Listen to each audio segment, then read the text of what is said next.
they seem more like twins than sisters. Nobody says Beatrice or Eugenie separately. It is Beatrice and Eugenie. They sort of come together in a pair. Nice dress. Thank you. They're the princesses we love to mock. It looked to the public, you know, that they were never doing anything that involved any serious thought.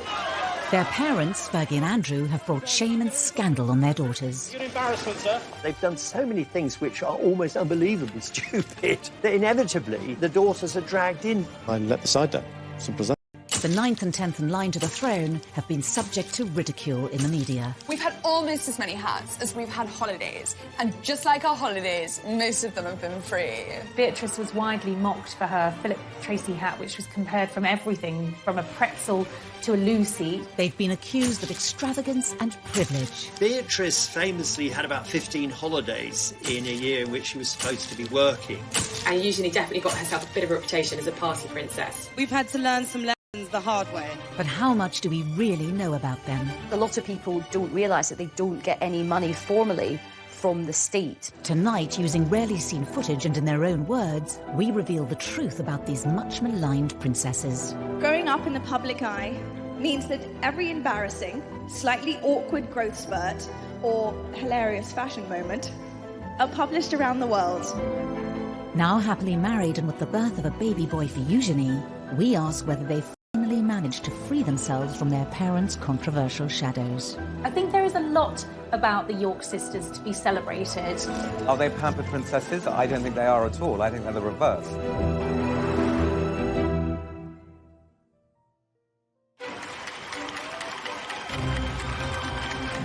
August 1988, the birth of a princess. A first child for Prince Andrew and Sarah Ferguson. There was huge euphoria. Everyone was just delighted that there was another royal baby, and they came out of the hospital and posed outside. From all the papers of London, congratulations to Her Royal Highness on the birth of a baby girl. It was kind of national jubilation because here was the first royal princess since Princess Anne. Princess Beatrice Elizabeth Mary, blissfully unaware of tradition or ceremonial, took over the proceedings. She was startlingly well behaved, but she did seem to have a sense of occasion. The name Beatrice was really, it was Queen Victoria's daughter, Beatrice, that she was named after. She's Beatrice Elizabeth Mary. So Beatrice has the names of all English queens since 1910.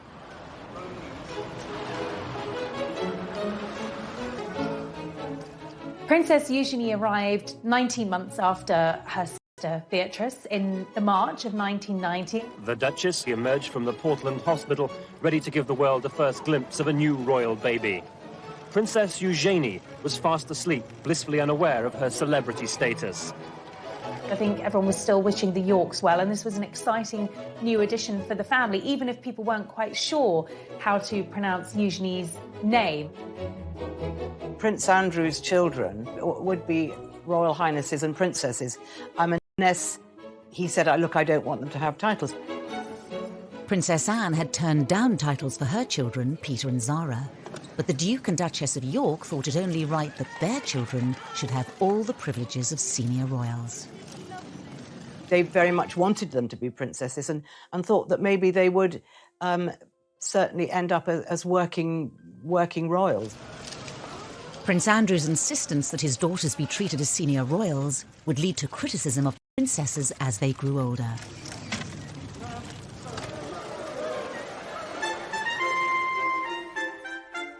But to really understand the attacks on Beatrice and Eugenie, you have to go back to the marriage of their parents. It was very much the fairy tale, and I think the British public bought into it. Here was the Queen's favourite son getting married to the vivacious, pretty, bubbly, and, very likeable Sarah Ferguson. And at first, the newlyweds could do no wrong. I think Sarah was a breath of fresh air. The royal family really took to her. She just was really suited to Andrew and made, more importantly, Andrew very happy. Kiss her then. Why do you want me to kiss Go on, you? hurry up. Why? Hurry up! Start filming, quick. Go on, dare you. You're a monster. But the Duke and Duchess of York's honeymoon golden period with the tabloids didn't last long. This is in an era, the mid-80s, when the monarchy had become tabloid fodder. The era of deference was over, and Fergie and Andrew were great for the tabloids. And that's fine if the tabloids like you, and it's fine if you don't in any way misbehave.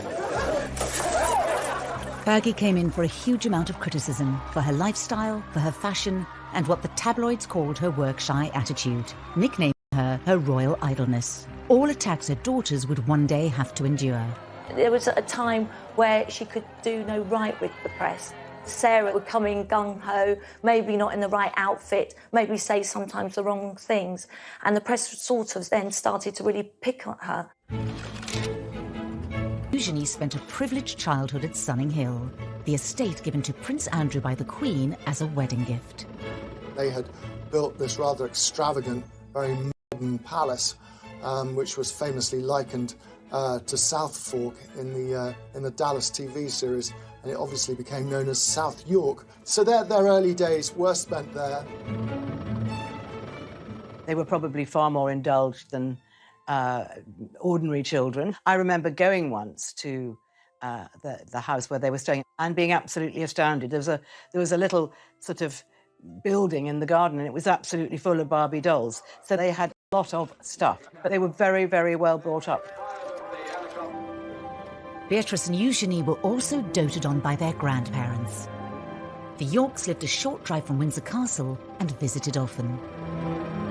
The Queen adored Eugenie and Beatrice. She saw in them something of her own relationship as a child with Margaret. Well caught, but the next one is cut her fingers. They would often go and have tea with the Queen and Prince Philip, and I think, again, Fergie said that they had, 3 sets of manners. One was for home, one was for when they were out, and the third lot was when they were with the Queen, and they had to be very careful and mind their P's and Q's. Sarah Ferguson's own parents had divorced, and her mother had left to live in Argentina when Sarah was 12. I remember Sarah telling me that she wrote a letter to her mum, actually blaming herself for her mum leaving. She thought it was something to do with her, and she wanted to be there for her children all the time and have that special bond and that special closeness. Within the first few years of the princesses' lives, Andrew and Sarah's marriage was showing signs of strain. As a serving officer in the Navy, Andrew was spending just 40 days a year at home, leaving Fergie to bring up the still young Beatrice and Eugenie alone. I think the cracks started to show when Prince Andrew was away so much with the Navy. He wasn't with her. His posting follows 3 months of specialised training, and the Duke will now lead a flight team aboard the frigate for around 18 months. He wasn't there with the girls and bringing them up as she'd hoped, and I think Sarah really started to miss him and miss that family bond, that family life. Beatrice was 3 and Eugenie just a toddler when their parents' marriage finally fell apart. And in 1992, photos surfaced in the press of Fergie with another man. A cleaner found a set of holiday snaps. Eugenie had a very odd childhood. I mean, where their parents were, on the face of it, that remained friends, but they were seeing other people from quite early on. And I think that was probably damaging in a subtle kind of long-lasting way. In March 1992, the Duke and Duchess of York announced that their marriage was over. The announcement that the Duchess of York had initiated discussions about a separation from her husband came as she arrived to pick up their daughter from school. It's always very difficult for children to see their parents split up. And I think perhaps the Queen even felt more maternal towards them, and that they'd had a very hard time. 5 months after the York separation, Sarah Ferguson was photographed by the press with another man, John Bryant. Yet again, Beatrice and Eugenie were with her. Fergie and the children were round the pool, and she was topless, and John Bryan was kissing her toes. Beatrice and Eugenie are in the background. I mean, they're there, they're sort of parties. to what was going on between Brian and their mother. They, of course, didn't know. They were too little and too young, but they were seen as sort of pawns in this rather unfortunate and rather seedy affair. The Daily Mirror's expose had serious consequences for Beatrice and Eugenie's family life. By the time the story broke, the two girls were at Balmoral with their mother and the rest of the royal family. And Andrew was there, and the Queen was there, and Fergie then had to go and apologise to the Queen, and she said she'd never seen the Queen that angry. Beatrice and Eugenie's holiday was cut short as Fergie fled Balmoral, taking the young girls with her. They would have been distracted by the nanny, but they would have known that their mother was very distressed, and they would have taken on her distress. The girls went back down south, and at this stage, they were no longer living at Sunninghill. Their mother had a rented home not far away. She had a series of rented houses in Surrey and Berkshire that she sort of moved to with alarming regularity, which in itself must have been sort of destabilising for the girls. Fergie was reportedly banished by Prince Philip from family gatherings, making life difficult for the princesses. Christmas at Sandringham is a big family occasion, and suddenly Sarah Ferguson wasn't there. That must be very hard to understand when they were young girls. Why isn't Mummy allowed in the big house anymore?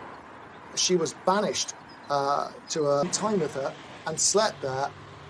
And then on Christmas Day, Andrew would collect them and take them to church, and they'd go back up to Sandringham House for lunch with their grandparents and the rest of the royal family.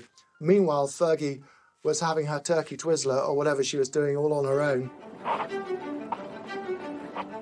Despite the split, Prince Andrew and Sarah Ferguson were determined to do the best they could for their children. Andrew and Sarah obviously had separated, but they were very much kind of co-parenting, very much a united family unit. It was more than just a united front for sports days. I mean, you would expect that for school events. But it went far beyond that. I mean, they were going on holiday together. It meant there was a lot of continuity and reassurance for Beatrice and Eugenie that their parents were still very much part of their lives. Despite their best efforts, Andrew and Sarah's marital problems created major upheaval for Beatrice and Eugenie. But the girls would also face their own personal issues. Beatrice, at the young age of 7, realised something wasn't right. She was finding it very difficult to learn.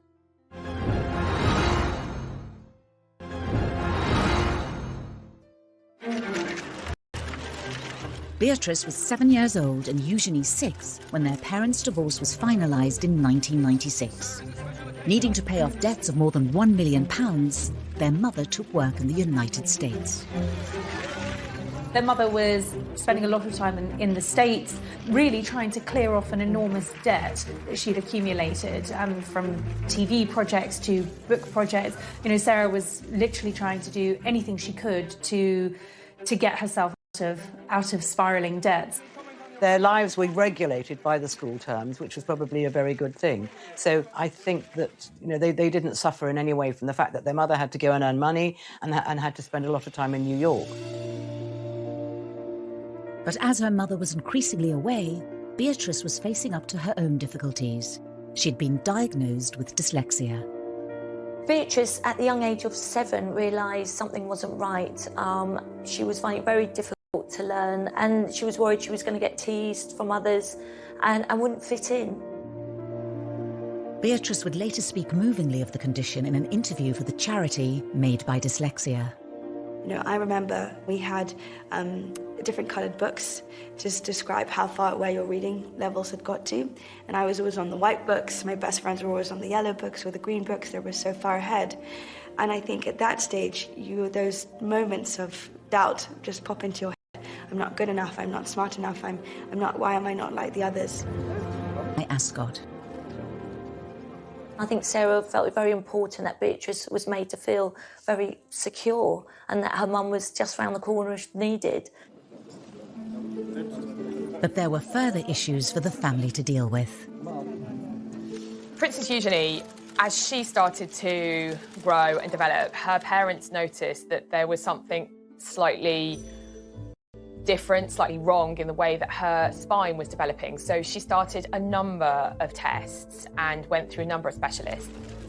It really worried her. It worried her about her growth. It worried the whole family. It was a very sort of scary time.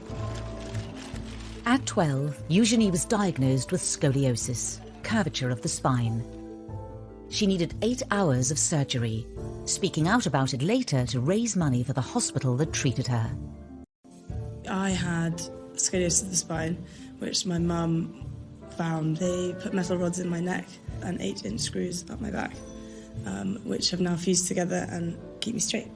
She makes private visits to see patients, and I understand that she writes to many child patients who have to undergo the same thing as her to say, look, I had it done, best decision in my life. Yes, it was tricky. Yes, I had to wear a back brace, but the upshot of that is that I'm able to ride, I'm able to walk, I'm able to ski, I'm able to lead a completely active life. In their young lives, the princesses had coped with the public scandals surrounding their parents and their private battles.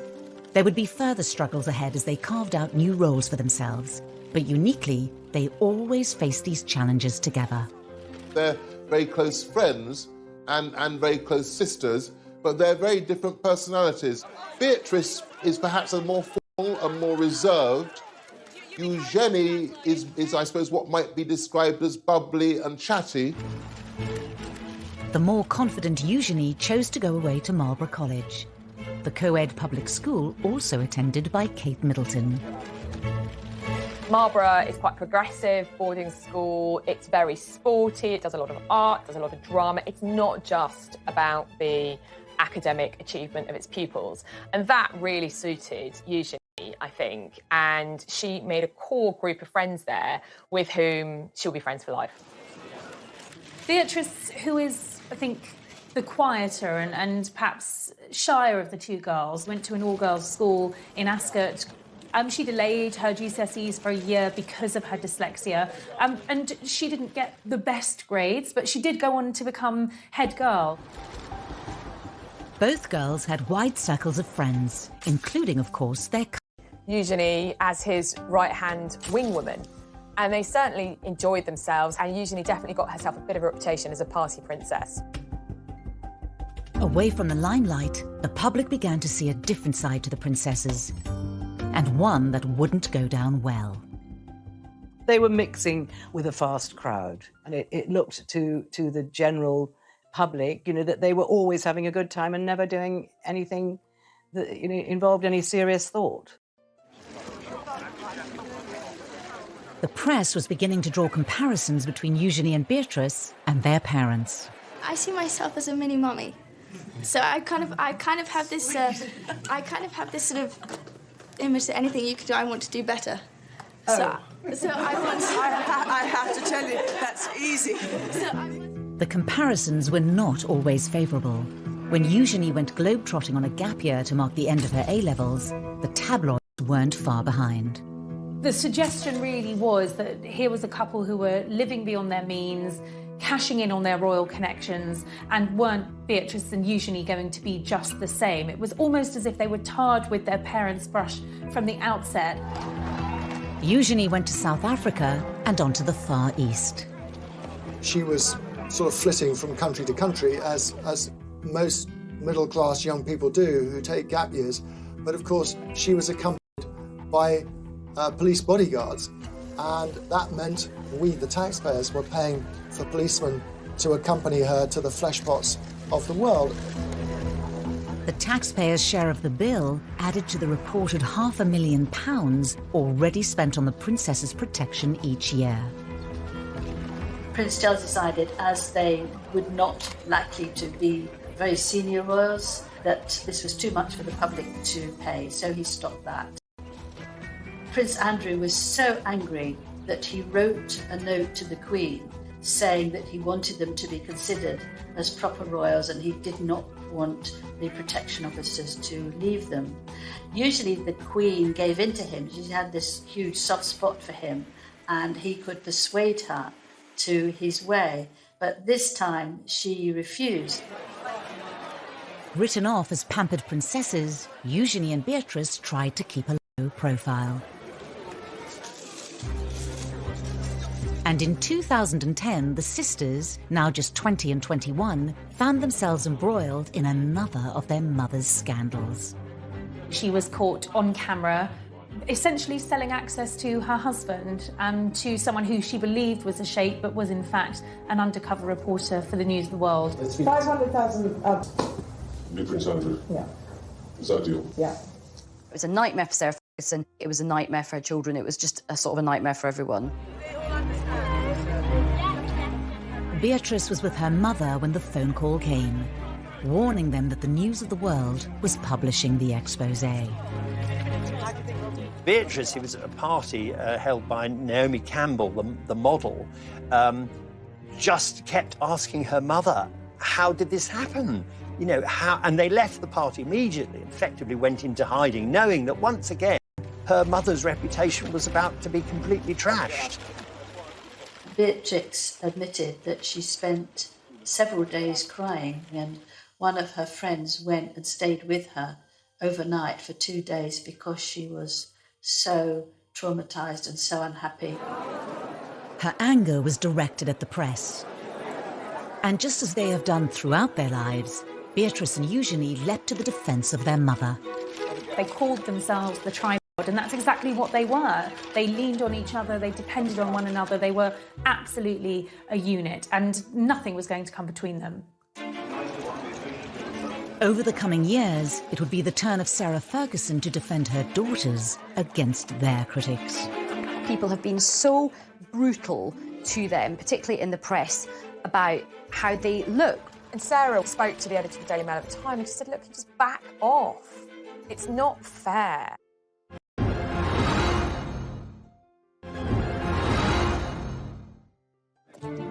Prince Andrew's insistence that his daughters receive royal titles at birth immediately put them under the glare of the world's media.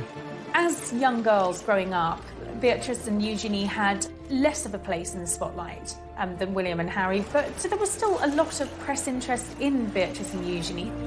This, along with the scandals and embarrassments that have engulfed their parents, has meant Beatrice and Eugenie have also been in the firing line. The whole family is seen as a soft target because the parents particularly have made so many, mistakes is being generous, that inevitably the daughters are dragged in. I think there are times when it looks as though the girls are just being knocked because it's turned into something of a national sport, and particularly when it comes to their fashion sense. The two princesses have become renowned for their bold designer outfits. People have been so brutal to them, particularly in the press, about how they look, which is just so old-fashioned and sort of sexist in this day and age.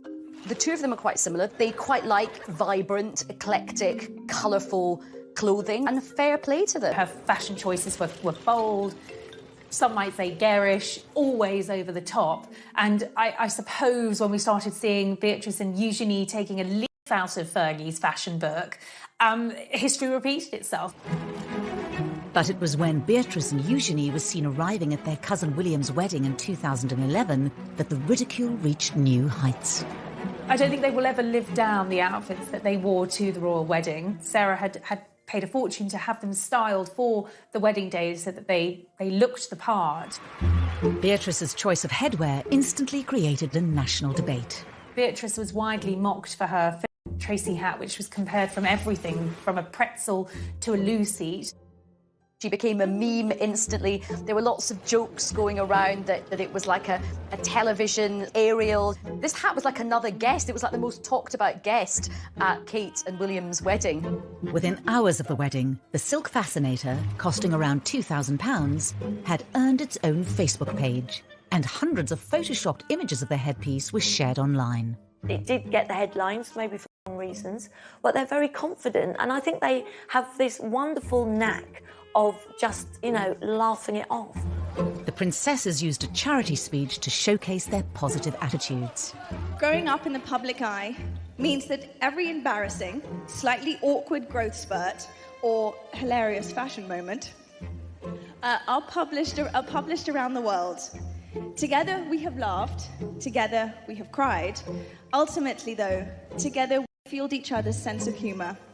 Beatrice actually did something very clever. She turned the thing around brilliantly by auctioning the offending fascinator. It raised £81,000 for charity, which she got a lot of good publicity for that. And it showed that, unlike her parents, there are times when Beatrice is quick on her feet.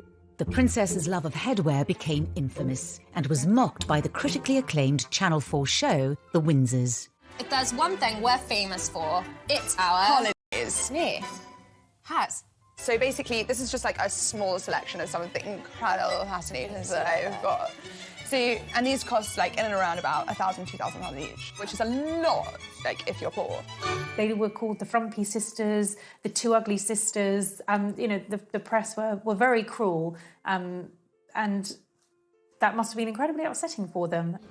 In 2018, the princesses opened up about how the scrutiny has at times taken its toll, particularly after one royal engagement.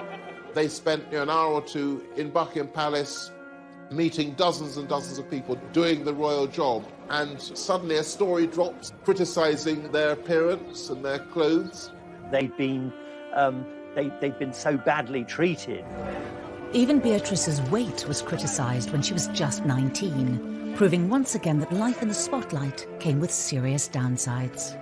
Beatrice was pictured on a beach in a bikini, and those pictures were published in all of the newspapers.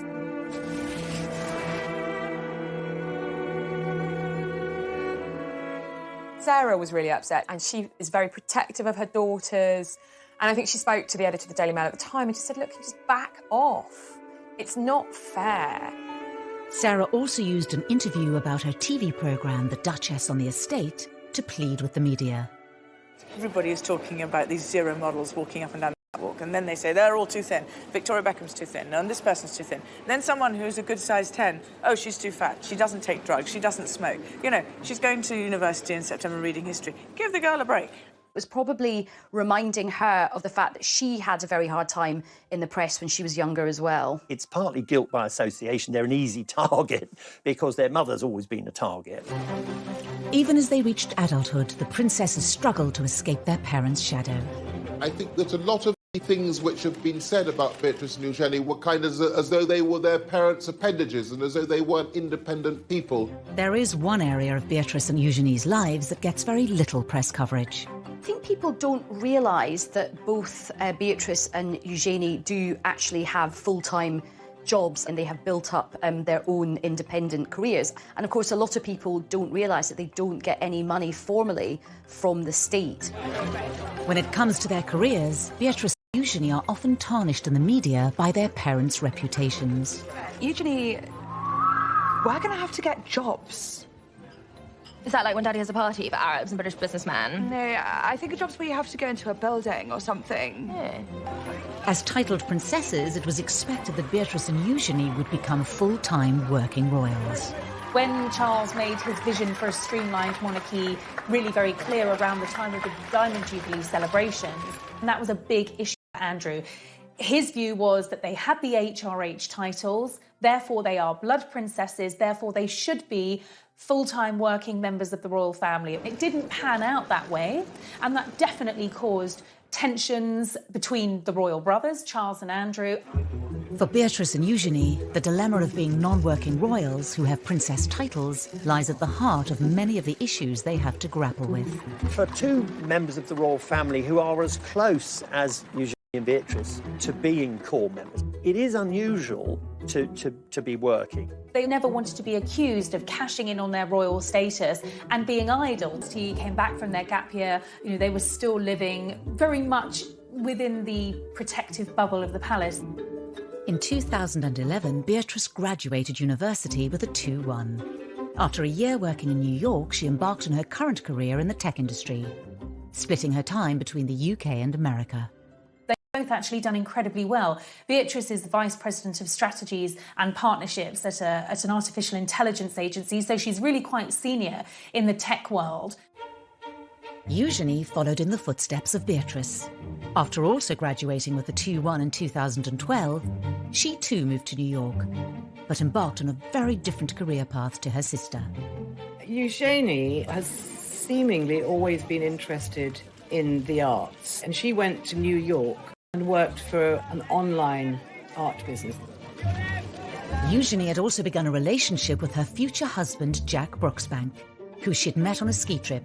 After dating long distance for 2 years, Eugenie returned to London in 2015. And then she came back and got an amazing job with a huge international art dealers called Hauser & Wirth in Mayfair. With careers outside the monarchy, Beatrice and Eugenie have gained experience that's out of reach for many of their royal relatives. They have one foot in the royal family because they still go to events with core members of the family, and they have one foot in the real world. They do it because they want to work and they're very grounded and they like being around normal people. Distancing themselves from their parents' reputations for failed money-making ventures, the girls forged more stable paths. But as members of one of the most famous families in the world, how normal can their lives really be? They do come back for things like Trooping the Colour and garden parties in Buckingham Palace, and they do need someone who will understand that they can't be there 9 to 5, 5 days a week. Part of the reason that they have been employed is because of their network. It's because they're Princess Beatrice and Princess Eugenie, and they are styled as such. They kind of get the best of both worlds because they get to earn their own money, but they also still enjoy the privileges of being princesses. We know that in the first year of working in their job, they had numerous holidays. They're not clocking in and clocking out, as it were. Beatrice and Eugenie certainly benefit from their royal privilege, and their HRH titles mean their every move is of public interest and open to scrutiny. The princesses' jet-setting lifestyles made headlines once again in 2015. Beatrice famously had about 15 holidays in a year in which she was supposed to be working, and then was horrified when, this was criticised.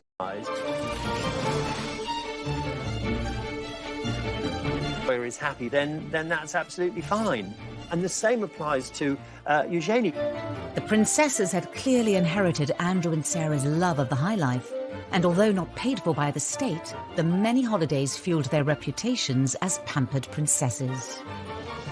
Clearly somebody had a word and made it very clear that there needed to be some settling down. Otherwise, this really was risking damaging the reputation of the monarchy.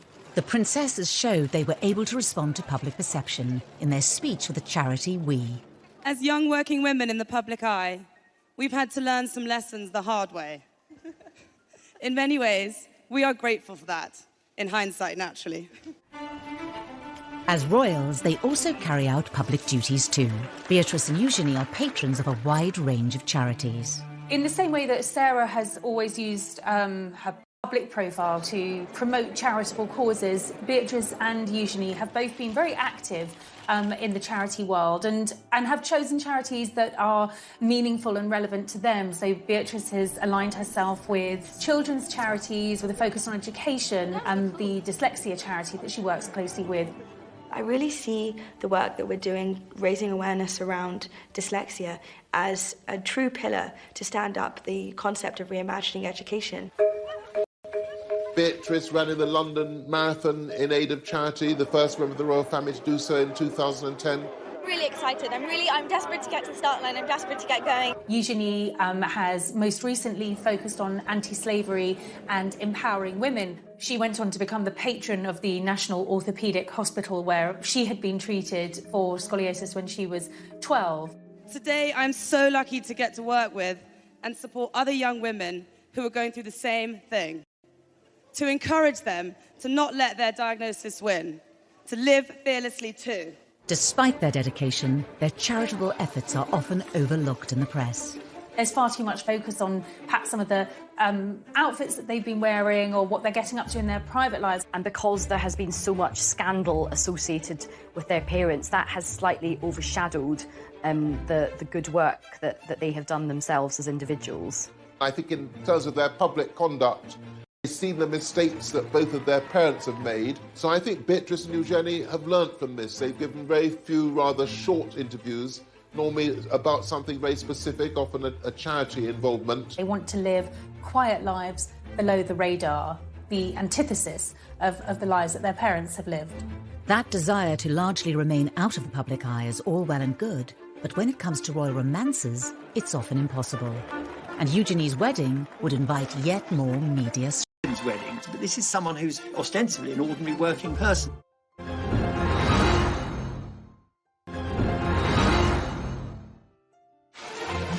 The world's media love a royal romance. As the tabloids fixated on Prince William's relationship with Kate Middleton and Prince Harry's rumoured girlfriends, love was blossoming under the radar for Prince Eugenie and Jack Brooksbank. It was something they talked about in a rare TV interview watched by millions on the BBC's The One Show. We were skiing, weren't we? Verbier. In a friend's place in Nendas, next to Verbier. We were skiing, which was amazing. Love at first sight. Was it? For the pair of you? We met when I was 20 and Jack was 24 and fell in love and we had the same passions and drive.